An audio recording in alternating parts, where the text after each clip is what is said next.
So hi guys, welcome to another Friday Reads. Today I almost didn't do the reads. I've had one of those weeks. Hectic. First of all, my kids went back to school from their Easter break, and for some reason I thought that schools opened on Wednesday. It turned out that they opened on Tuesday. So it's been that kind of week. I feel like I've been chasing my tail and a lot has happened this week. And today I finished right on the nick of time, and I managed then to sit down here, but I've still got work to do. Hi Didi, how are you this Friday? I'm just talking about how I've just had a hectic week this week, and I didn't know that the kids were meant to be back at school on Wednesday. On Tuesday. I thought it was Wednesday. So I've been chasing my tail the whole week because they had to be at school on Tuesday. And it's just been a hard week for me, chasing my tail literally. And what I found is that when my kids are home, I can read more because my mornings are not so chock-a-block in terms of preparing them for school, doing the school run, etc. So I take that time to read. But when they're back at school, my pace does go down. But I'm still trying to figure it out as to how to navigate that. How is your Friday? So anyway, I've started introducing at the start of these lives the books that I've recently received, either this week or in the past few weeks, from publishers. Today I just wanted to touch on these two books. Oh, you've had a quiet Friday. That's nice. Mine has, like I'm saying, I've still got a lot of work that I need to do after this. Hi Donald. So these are the two books that I wanted to touch on that I recently received. This one is from Kwela Books, which is an imprint of NB Publishers, and this one is from Jacana. Yes, Jacana Publishers. The big South African hair book. So they say apparently this book is everything a person would want to know but didn't know who to ask about it. So it finally looks into how to take care of your natural hair, from what I understand. So it says, finally a book that dismantles decades upon decades of Black women's hair misconceptions. Janine Jellar's conversational tone and non-prescriptive insights nudge readers into the direction of happy, healthy, natural hair. So it should be interesting because I also have natural hair, and I know that those who have it struggle to take care of our hair. So the more tips that you can get, the better. And I'm trying to grow my daughter's hair as well, so this should be handy.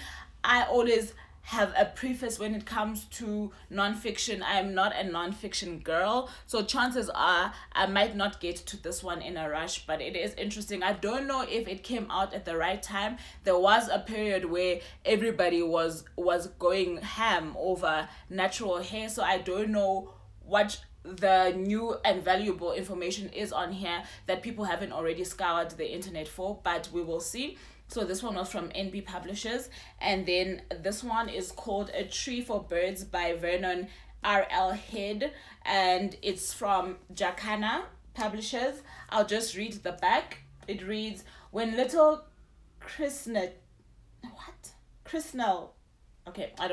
loses his only friend in a horrific accident, a dire illness transcends upon him, only lifting when his father introduces him to the wonder of books. Within their pages, he discovers a world beyond the bleak man-made walls of the city in which he lives. Single-minded, odd, possessed of precocious wisdom and a poetic, if favored soul, he dreams of river and forest and rain, and of growing a wondrous tree in the unlikely soul of the Didi Street. Helped by an entertaining collection of friends and family, he sets about cultivating his own tiny garden of remembrance. When his creation catches the eye of the powerful Pastor Kadazi in his gilded mansion, it seems Chris may be granted the tree of his dreams. But with this promise comes the unspeakable danger. This story of a boy's quest contains an urgent ecological message, a plea to break down the boundaries that humans impose on the world and to reconnect with the eternal, life-sustaining cycle of nature. The author, Vernon R.L. Head, is a poet, evident in the rich inventive language of this, his debut novel, but he is perhaps best known to readers for his nature writing and his deep understanding of and passion for the natural world, which illuminates every page. This should be very interesting. I have not been one to read like activists, like nature activists. I've never seen them in literature before, and this one should be interesting. Like I'm saying, this one's from Jacana and it's by Vernon R.L. Head, and the other book that I was showing you is the big South African hair book, which is by Janine Jellar and is from Quilla Books, which is an imprint of NB Publishers. So those are the two new books that I wanted to share with you guys. And then going into the books that I managed to read during the week, having already mentioned, if you just came in, hey, having already mentioned that it was a hectic week for me. I didn't even know my kids were meant to be back at school. I've been chasing my tail throughout the week and I've had a lot piled on my desk. After this, I'm still going to go back to doing a little bit of work. But during the last Friday reads, I had mentioned that these were the two books that I wanted to complete over the weekend. What I quickly discovered about this one is that just because it's short doesn't mean it's an easy read. And I think that just winded me because this was the first book that I wanted to finish. And the prose that Tando uses in this book is quite... I don't want to say hard. It's not hard to follow, but it's quite detailed and you have to be invested. It requires a lot from the reader. I was buddy reading this with Fence and we were both saying that it is an intellectual book, but it is not a leisure book. It's not the kind of book that you would refer to somebody who says, oh, what have you been reading? What book would you refer to me? This one is something that if you are interested in religious controversy or what some might call blasphemy and that kind of stuff, is something that would be of interest to you. However, if you are not, you will really struggle through this book. And we were both saying that the main push was the fact that we were reading it together. Don't get me wrong, Tando is a talented writer, and for him to have captured just in language the time in which he's trying to tell the story. The story is about the native birth of Jesus Christ, but it's been given an African flair, and like I'm saying, the prose is something that's beautiful to watch throughout this story. And obviously, like I'm saying, it's been given a lot of controversy and there is a lot of blasphemy in this one. However, it is not an easy read, I will say that up front. And the story though is intriguing enough to push you as well. So I did finish this one and I did have a discussion with Fence, not on Sunday, because on top of the plans that I'd made to read, I had a lot to do on Sunday and I had visitors for most of the day, so I couldn't get to this one. So I finished it on Monday and we had our discussion on Monday. So the second book that I was going to pick up, like I said, this one is the Azania Book Club pick for the month of April, and this is So Long a Letter by Senegalese author Mariama. It is also a short one. I just recently got into it. I am on page 17 of 90. So far it's going very well, and I love the main theme that I'm picking up here, which is quite a feminist theme from my understanding. So I am quite enjoying that. So those are the only two books I managed to meddle with during the week. And once again, the books that I said I wanted to focus on are still my focus from last week. So these are the two books that I need to pay attention to, which is The Death of Vivek Oji by Akwaeke Emezi and Kintu by Jennifer Nansubuga Makumbi. This one is a Vuvuvena Reads book club pick, and this one is a buddy read with a couple of awesome ladies over on WhatsApp. So that's what I've got to show you guys for today. What are you guys reading this weekend or into the new week? Hi everyone who joined while I was still talking. Umbila,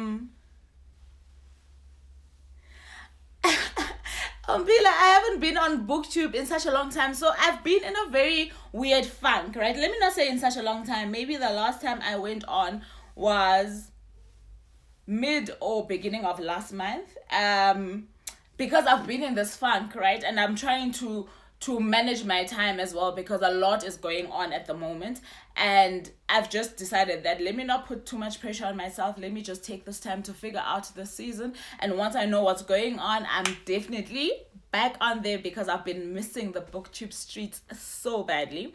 That goes for my second channel as well. If you guys didn't know, I do have 2 YouTube channels. The other one is just a lifestyle vlog channel, makeup, anything that's me actually you will find on that second channel, and it's just called Vuvuvena. So you're asking, is that a hardcover? I've wanted that book since I saw the cover. You and covers, I'm assuming you are talking about this one, A Tree for Birds. Yes, this is a hardcover, and it's got quite cute, what do you call this? You know what I mean. So yes, it is a hardcover. And this is the dust jacket. What are you guys reading? What are you guys reading? Hello to everybody who's joining. I just want to, as usual, go through what I showed you guys already. So these are the 2 new books I wanted to share with you guys this week. So that is the big South African hair book. And my thing is, I think the thing that's going to stall me to read this one is that I'm still questioning what is new that could be packed on here. Maybe I just need to browse through it, but I'm just asking myself.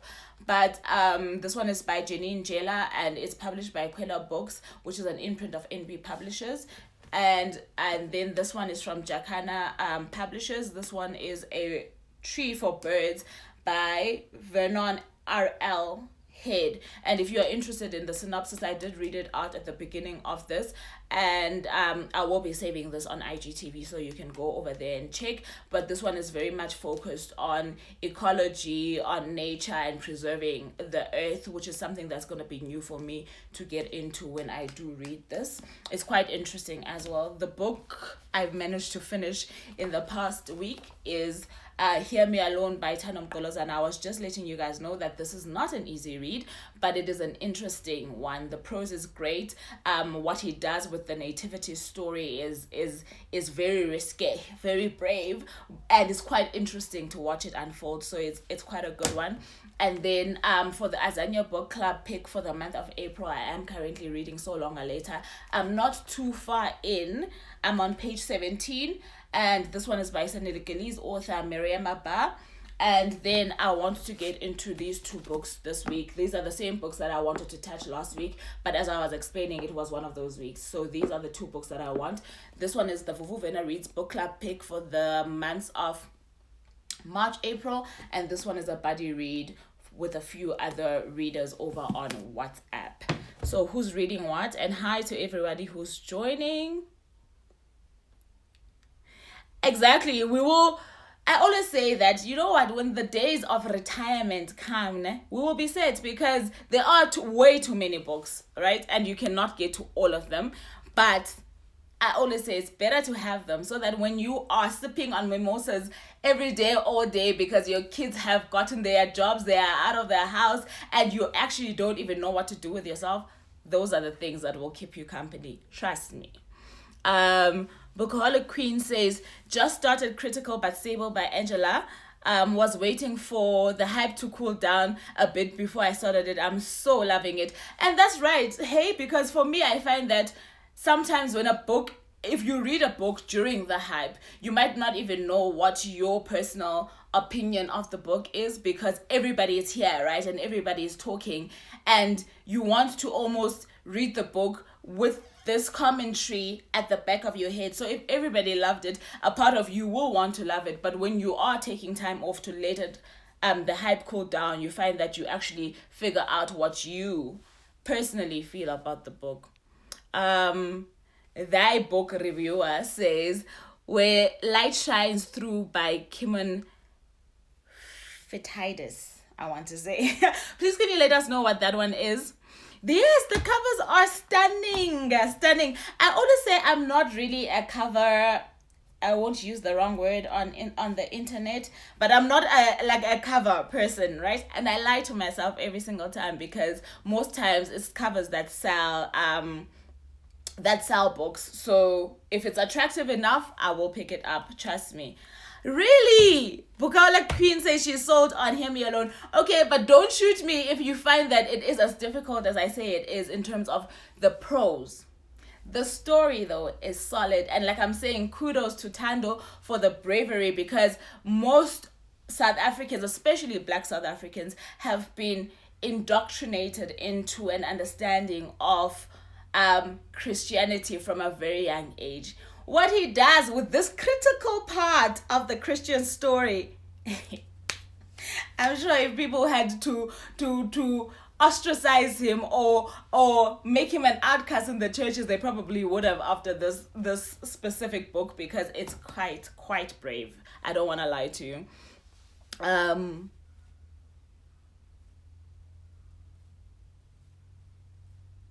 Yes, it's a good practice. You can't sit there and buy into every hype also, and you need, like I'm saying, to know what the book means for yourself as you consume it.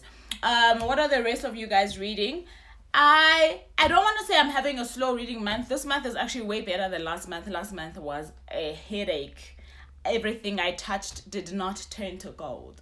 So I am getting there. I'm getting back on track, and I'm excited about that. This weekend, besides normal mom and household stuff, I should have a lot of time to consume the books that I want to. And like I'm saying, this one is the language is not so difficult. The story is intriguing as it is, as well as the format in which she tells the story through.